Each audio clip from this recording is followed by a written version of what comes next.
Hello and welcome back to my channel, and this is my 200th video on this channel. Can you believe it? And also I've hit 1,250 subscribers. So I just want to say a huge thank you to everyone for supporting the channel. Thank you for your comments. I love them. I love the conversations that happen underneath each video. Thank you for your continued support, and I hope you're enjoying this content. And I thought today I'd do a really indulgent video for my 200th video. I thought I'd count down my top 10 Sunday afternoon films. You know what I mean. It's Sunday afternoon, it's drizzling outside, you're inside warm and cosy on the settee, you've got a blanket over you, you've got some, twirl bites or some chocolate mega buttons. I love those Dairy Milk mega buttons. And you just want to sit there and gorge yourself and watch something that just washes over you, an old friend of a movie. You don't want to think too much. It's not a time for an art house film or an avant-garde film or even, a new, mainstream movie that you might have to concentrate on a bit, but an old friend that you've seen many times and that doesn't tax you and that you always enjoy. Or maybe you're throwing a sickie off work. Remember when you were a kid and you said, "Oh, Mum, I don't want to go into school today, I feel ill." And she said, "All right then." And you immediately feel better. But you can't do anything, You've got to stay in bed. So what do? You watch the telly, don't you? You watch an old film. So these are my top 10 Sunday afternoon movies, sheer indulgence movies. Now, the king of the Sunday afternoon film is Ray Harryhausen, the stop-motion genius. I love Ray Harryhausen. You know Ray Harryhausen, Jason and the Argonauts, Valley of the Gwangi. Have you seen that one? That mixes the Western. It starts out as a Western, then they ride into this valley and they find a bloody Tyrannosaurus Rex. And then they sort of lasso it and they take it back, King Kong style. Used to love that movie when I was a kid. Never shown anymore. My favourite Ray Harryhausen films are the two British 1970s Sinbad films. The Golden Voyage of Sinbad and Sinbad and the Eye of the Tiger. Now, it's not just because there's two Doctor Who actors in lead roles. That's not the reason. Tom Baker in Golden Voyage of Sinbad and Patrick Troughton in Sinbad and the Eye of the Tiger. I just love these movies. They're my sort of happy place, my fantasy world. I love the world of Sinbad and the Arabian Nights and weird monsters and genies in bottles. I love all that sort of thing. And this movie is glorious. It's in lovely colour. It's got Tom Baker as the villain, and it just gives him the chance to say, "Cora, I am Cora." And he has this sort of little winged bat thing that's his servant. And then Sinbad also is accompanied by this weird guy in a golden mask all the way through the film, and you only see his face right at the end. And he's also accompanied by Caroline Munro in her silk pyjamas. But of course the real highlight of the film is all the monsters. You get a sort of Kali-like goddess with 8 arms and swords fighting. You get a battle between a cyclops and a griffin. You've also got Caroline Munro in her silk pyjamas. Oh God, I've said that before. Sorry. It's nothing to do with how much I love the film, of course. In the second film, you get Jane Seymour, who is also in silk pyjamas. Anyway, but it's a wonderful adventure. Rip-roaring set pieces, it's great fun, all in gorgeous colour. That is my ultimate Sunday afternoon film. The other great king of Sunday afternoon films, I think, is a director called Richard Fleischer. Now, Fleischer was a director who came along in the 1950s, and he was right through to the 1980s. He made Red Sonja, of all things, in the 1980s. And he was a classic kind of Hollywood director. He could turn his hand to anything. He's a bit like Robert Wise. He did all sorts of genres. He made an absolutely brilliant hard-boiled crime film called The Narrow Margin, all set on a train. If you've never seen it, it's terrific. And it has one of the best fight scenes in movies, all in a bloke's restroom. It's terrific, and I'm sure the fight scene in From Russia with Love was inspired by it. Check it out if you've never seen it. But I think Richard Fleischer made two of the great Sunday afternoon movies. He made 20,000 Leagues Under the Sea, one of the great sort of Jules Verne stories, my personal favourite, Captain Nemo in the Nautilus submarine, sinking vessels. And who better to play Captain Nemo than James Mason? I mean, he is Captain Nemo. Perfect casting. And who better to play the harpoonist, Ned Land, than Kirk Douglas, with his big beefy chest and his striped t-shirt and his bum chin. His bum chin's quite important. And he has that big fight with a giant squid, if you remember. And then Paul Lucas and Peter Lorre make up the cast. could not be more perfect in lovely 1950s Technicolor. Adorable. But then, later on in the early 60s, Fleischer made another great Sunday afternoon movie. This movie was constantly on when I was a kid, and I loved watching it. It's called Fantastic Voyage. You've seen it. It's the one where they inject this group of scientists into someone's bloodstream to try and repair something in his brain. And they inject this kind of little submarine. So it becomes a kind of weird submarine movie. You're travelling through the blood vessels and the lungs and the arteries with these kind of crazy sort of psychedelic early 60s effects, which I adore. And it's got Donald Pleasance in it, being classic Donald Pleasance. He's weird, he seems claustrophobic, he's also a bit devious. And it's got Raquel Welch in her figure-hugging scientific outfit. Of course, that's nothing to do with why I like the film at all. But it's great fun. And I always love that bit at the end, you know, when they get the tear out of the eyeball and they put it down on the ground and then it grows. You know, I love that bit. I used to look forward to it when I was a kid. Those are two wonderful Sunday afternoon movies. Of course, one of my happy go-to places in Sunday afternoon movie world is 50s sci-fi. I've already done a video about 50s sci-fi. I love 50s American science fiction.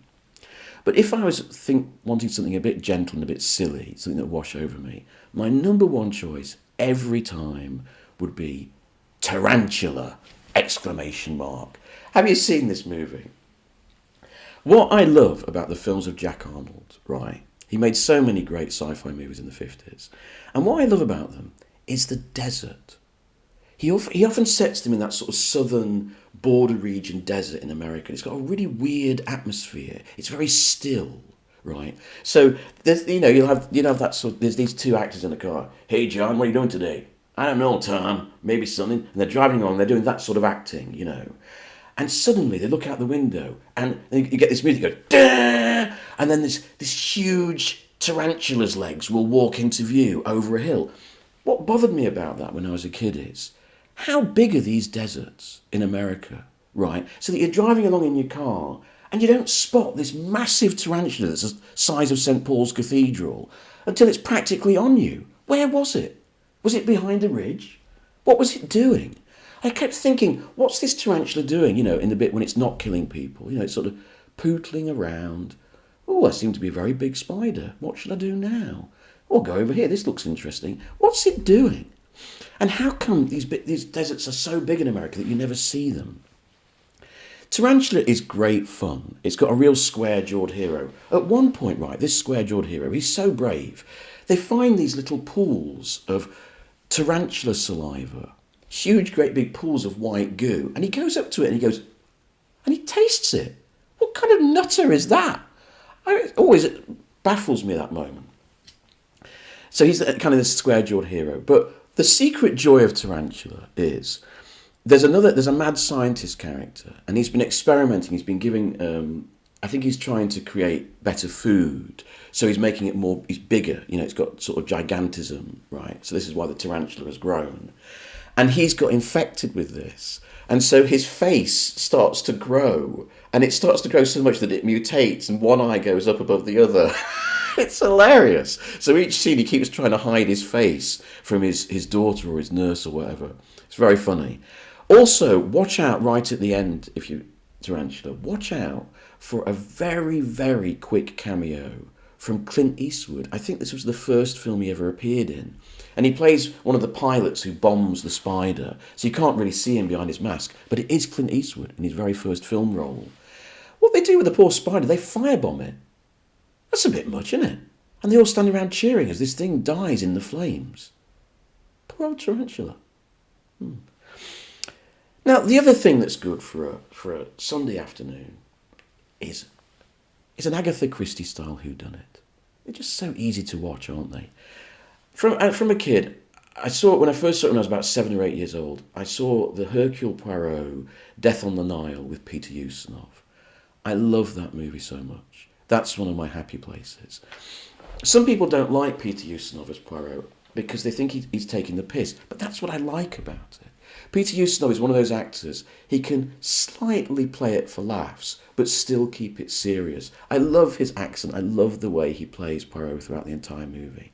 And in this movie you've got Betty Davis, Maggie Smith, Angela Lansbury.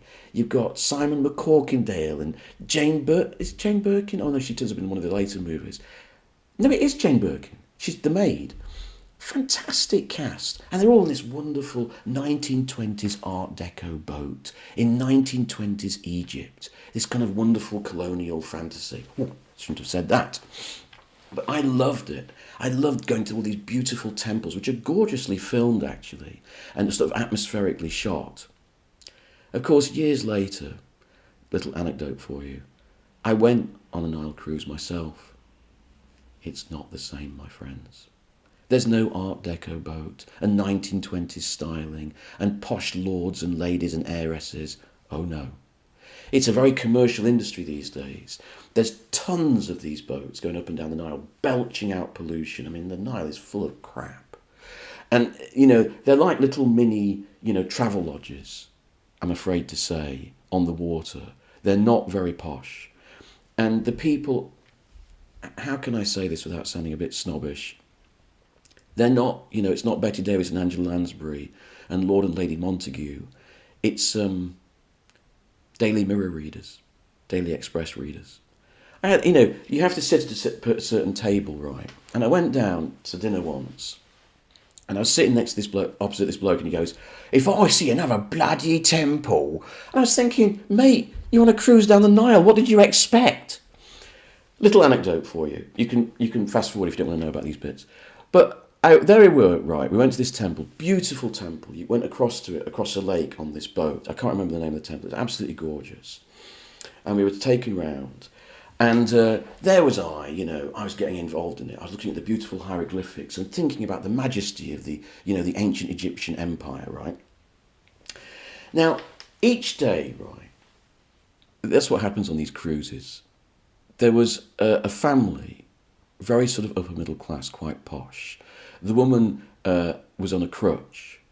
She had something wrong with her leg, and there's a husband and a sort of highly strung sort of 9-year-old boy, And they were always the last back to the coach. And when these things, you ever go on these things, that starts people rumbling, they get angry. They're always late, always late. We always get back on time, they're always late, right? So I'm in this beautiful temple, and this woman sort of hobbles up to me, right? And she goes, "Bit of a culture shock, isn't it?" And I sort of launched into my spiel, and I said, "I've been to communist China, I've been to Zimbabwe." And she goes, "Oh, no. I meant the other people on the boat."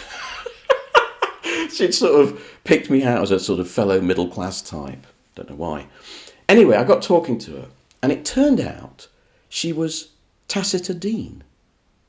Yes, that's right. Tacita Dean, who's exhibited her concept artworks and films in the Tate Modern, is a well-known avant-garde filmmaker. And there she was on a Nile cruise. And I got talking to her. She was very nice. I think she is the granddaughter of Basil Dean, who opened Ealing Studios. And I think she said she was either related or she was the goddaughter of Michael Powell. That's the kind of name dropping you get on this channel. Anyway, back to Sunday afternoon movies. I absolutely love Death on the Nile. Back in the days when Mia Farrow was a great actress. But if you're interested, in the 70s they did lots of these kind of, celebrity Agatha Christie style whodunits with big name casts, right? If you like that kind of thing, try The Last of Sheila. This came out in about 1974. It's directed by Herbert Ross, and it's a really intriguing film. On the surface, it's classic whodunit territory with a big name cast. You've got James Mason's in it, James Coburn is in it, lovely Raquel Welch is in it. Raquel Welch again. Anyway, she's in it. And on the surface, what happens is James Coburn is this tycoon, and he invites all his friends to join him on a boat for a holiday. And they play a game. And at the start of the game, they're given a card which says, "You are an arsonist. You are a shoplifter. One of them is, you are a child molester." A bit dark. And then one of them is, "You are a murderer." And you find out that James Coburn believes that his wife, many years ago, was murdered. And he thinks one of the people on the boat did it. But he's trying to find out who it is. So far, so ordinary. But the whole texture and atmosphere of the film is very strange. There's a really weird scene where James Coburn sort of drags up and sits in a confessional booth as this priest. And then, I don't want to spoil it, but it goes in all sorts of directions that you're not expecting. Every time I watch it, I know who's done it. It still kind of surprises me because it's such an unusual development. The script, which I believe was written by Stephen Sondheim, goes in all sorts of odd directions, and it sort of trips you up. James Mason is wonderful in it. Try it out. It's a little unknown gem. It's a very good film. Talking of James Mason, have you seen The Deadly Affair? This is a movie that I keep going back to again and again like an old friend. I just find it fascinating and I'm not quite sure why. It's an early John le Carré adaptation by Sidney Lumet, better known as a sort of New York director of gritty, tough dramas. But here he came to England and he made quite a few films in England, Sidney Lumet, and they're all worth watching. This is a really interesting film. It takes the George Smiley character, better known from Tinker Tailor Soldier Spy and Smiley's People, played by Alec Guinness. And this is an early iteration, some 16 years beforehand, played by James Mason. And James Mason plays him brilliantly. The story is quite simple, right? He's trying to find someone who's betrayed him. And it all involves his wife, who, bizarrely, is played by Harriet Anderson from the Ingmar Bergman films. An incredible piece of casting. The film also casts Maximilian Schell and Simone Signoret, who is quite brilliant in it, actually. I think part of the reason I like this film, it's great London porn. If you like old shots of old London, it's in this beautiful, sort of muddy, early 60s colour. And it doesn't show the tourist London, it shows the back streets of London. It's gorgeous. I particularly like this pub down near the docks. There's a wonderful character played by Harry Andrews. He wears this wonderful bowler hat. He's an ex-copper. And James Mason employs him as his kind of factotum, and he's heavy. And he goes into this horrible old bar, this horrible old pub down near the docks, and starts knocking 7 bells out of this bloke. I don't know why I like that scene very much. I like the sort of frankness of it. There's also a great scene at the end, right, where Lumet takes his camera into a genuine sort of West End theatre where they're doing a production of Edward II, the Christopher Marlowe play.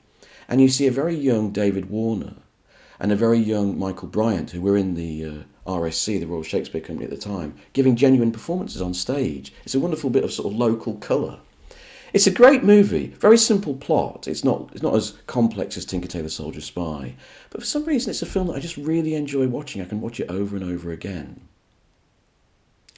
Another film that I could watch over and over again, and it used to be on all the time when I was a kid. It was often shown on a Saturday morning. Now I never hear anyone ever talk about it. And if you go onto Amazon UK, you have to pay about 50 quid to buy a DVD of it. Does anyone else remember The Seven Faces of Dr. Lao? It was one of the very few films directed by George Pal, who was better known as a director of science fiction films in the 50s. I loved this film. I absolutely love it. It's a bit like Ray Bradbury's Something Wicked This Way Comes. A travelling circus or fair comes to this town. But there's something sort of fantastical about it. And the exhibits in this fair, they're sort of weird creatures like the Abominable Snowmen or like Medusa. Or they're sort of fantastical figures like Archimedes. And they're all played by Tony Randall. For years, I only associated Tony Randall with this film. I didn't realise he was famous in America. I thought he'd just done this one film and that was it. So it was a bit of a surprise to me when I watched Martin Scorsese's The King of Comedy. And there's Tony Randall. I thought, that kind of weirded me out. It's a wonderful film. It's a film made by the family, but it's got a genuinely strange atmosphere to it. I think it was written by Charles Beaumont, actually. And it's got a very good script. It's a moral script, but it's quite clever, it's quite witty, and it hints at the darkness of adult life. I really like watching the film very much, and I wish it was better known. It should be a classic, it should be a sort of family classic, but it's been forgotten. Part of the reason I like it, actually, is because it reminds me of my own childhood. I'm from Nottinghamshire, and it's a tradition that's gone right back to medieval ages, that in the first weekend of October you have Goose Fair. And it's on the green just outside Nottingham. And it used to be where they sold geese for Christmas, right? But it's now become just a fun fair. It's a bit tacky nowadays. But when I was a kid, right, you used to get these booths in a row where you had like the old-fashioned freak show. You know, you had Tom Thumb, you know, and the Snake Woman, and all these things that kids weren't really allowed into, and I was fascinated by them, you know. And this film recalls that for me. And right at the end of this line, you had the boxing booth, which once, when I was about 11, my dad took me into, and it's one of the things, my cherished memories of childhood, right? So, I don't know if you've ever been to the boxing booth. It's banned now; they don't do it anymore. But you used to have all these guys in a crowd outside, and they'd be calling out for volunteers, right? And blokes would put up their hands and go in, right? And then you go in, and they had a ring, and the first thing they put on was some wrestling, and it was obviously fake, right? It was obviously set up, right? These guys had been planted in the crowd, and they went in and did their wrestling, and everyone was booing and saying it was crap. And then the boxers came on. Now, the boxing was different. It was genuine. Right, you could actually see, it was the first time I'd ever been to a boxing match, and you could see the bruises coming up, you could see the redness in their skin, and you genuinely questioned, are these young lads who are trying it out, they come from the crowd and they actually want to have a go at a boxing match, or have they been plants? You didn't really know, and it was so exciting, it was so fascinating. You know, and I saw all these, you know, ordinary people shouting and screaming and, you know, willing them on. It was incredibly exciting and barbaric. And that sort of, that charged atmosphere, that contained family atmosphere of something quite barbaric, is what this movie has, I think, and why it so charmed me and fascinated me as a kid. Check it out. Another great film that I go back to again and again, another wonderful adventure film, is The Man Who Would Be King. Danny and Peachy. Michael Caine and Sean Connery as two dishonourably discharged members of the British Army who go off to some remote corner of Afghanistan and become gods. And then have a comeuppance. I absolutely love this film. Very politically incorrect nowadays. I'm not sure that people would show it on television. But it's so charming. You know, John Huston, who made it, he went through all sorts of combinations. He wanted to make it for years. He went through all sorts of combinations. I think starting off with Humphrey Bogart as one of the characters. Gary Cooper maybe, I can't remember. But he went through about 3 different changes of cast before he finally got to Michael Caine and Sean Connery. And thank God he did. Thank God he waited for 2 genuine Brits who just go so well together. They give very broad performances, shall we say, but it's perfect for the material. And Christopher Plummer is very good as Rudyard Kipling. He's a very good supporting actor as Rudyard Kipling. I absolutely adore that film. It's a wonderful combination of sort of, you know, empire, fantasy, a bit mixed in with a bit of supernatural feel to it. You know, boy's own adventure. You know, it's just gorgeous. The next film I want to talk about is one of the very few films that actually genuinely makes me cry. And it's a Sunday afternoon film. It's called Robin and Marian. It's Richard Lester's take on the Robin Hood legend. And it stars an ageing Robin Hood, again played by Sean Connery, and an ageing Maid Marian played by Audrey Hepburn. It is the loveliest film you'll ever see. And it, in a funny kind of way, even though it makes Robin Hood grow up and he's now a man in his 50s and he's past his best sort of thing, as a fighter that is, it actually, I think, is the film that gets closest to the feel of the original Robin Hood legends. And the sort of, the look of it, it looks English. It looks like English fields and English woodland. I'm not quite sure where it was filmed.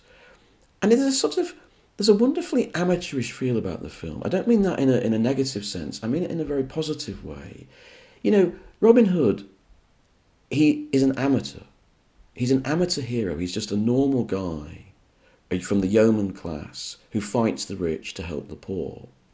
And this film, in its very styling, it's not like these big Hollywood productions with Kevin Costner or Russell Crowe. It's kind of low-key, it's very English, and that's how it should be. You know, there's something almost sort of school playish about it, but there's all this wonderful character actors. Robert Shaw, Ronnie Barker is in it as Friar Tuck. It's great. And the ending is so moving. In the end, Audrey Hepburn realises that she can't stop Robin from fighting. She'll never stop him. And she sort of poisons him. And they die together. And they fire the arrow out of the window. That wonderful final shot as the arrow goes out of the window into the air, into eternity. And the camera pans down and you just see this dishevelled fruit on the windowsill. It's one of the most beautiful endings in movies. I believe it's Little John is played by Nicole Williamson in a rare happy role. A beautiful film. If you've never seen it, the true spirit of Merry England, Merry with M-E-R-R-I-E, is in that movie. I love it. My final choice today is a film that I came upon by accident. So I go up and visit my mum, and she's got all these channels that I don't have because I don't have a TV licence anymore.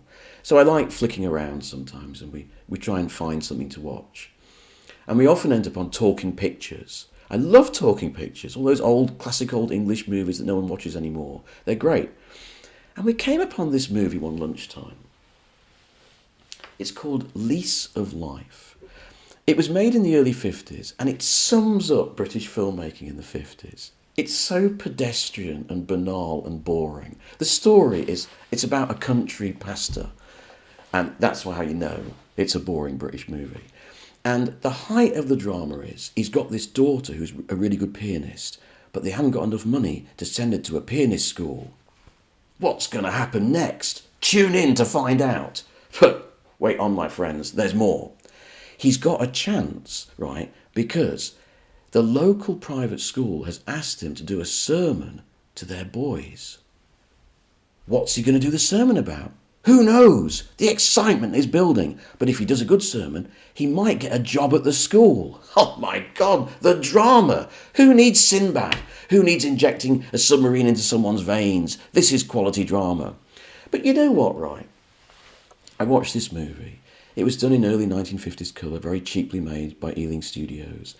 The locations were beautifully shot. I think it was at Luffield in the East Riding of Yorkshire. Gorgeous old English village. And I was charmed. The people spoke nicely. They had proper dialogue. They interacted as adults. The pastor was played by Robert Donat in one of his last roles. He was already getting ill. He died very young. And he gives a charming sort of airheaded performance. This man with his head in the clouds, a daydreamer. Kay Walsh plays his wife. Someone hasn't told young Denham Elliott what movie he's in. He thinks he's in a really serious art movie, and he's giving this brilliant, complex, edgy performance in this kind of little family movie. And then the daughter is played by Adrienne Corrie in her red hair.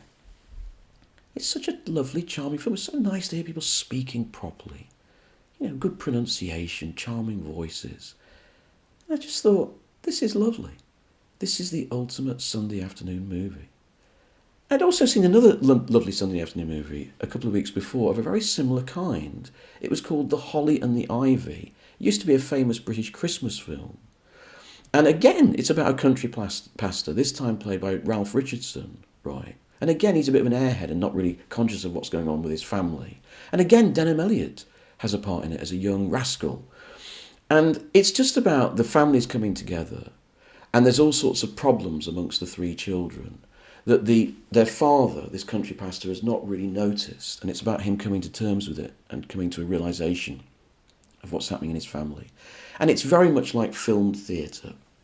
Stage sets, you know, old RP accents, you know, very wooden. And I loved it. It's just so charming and real. And the people felt like normal adults, except that they spoke a bit posh. Maybe I'm getting old. But that's what Sunday afternoon is about, isn't it? It's about getting old and enjoying it. Let me know below what your favourite Sunday afternoon movies are. What's your comfort films? I'd love to know. Thanks very much for watching.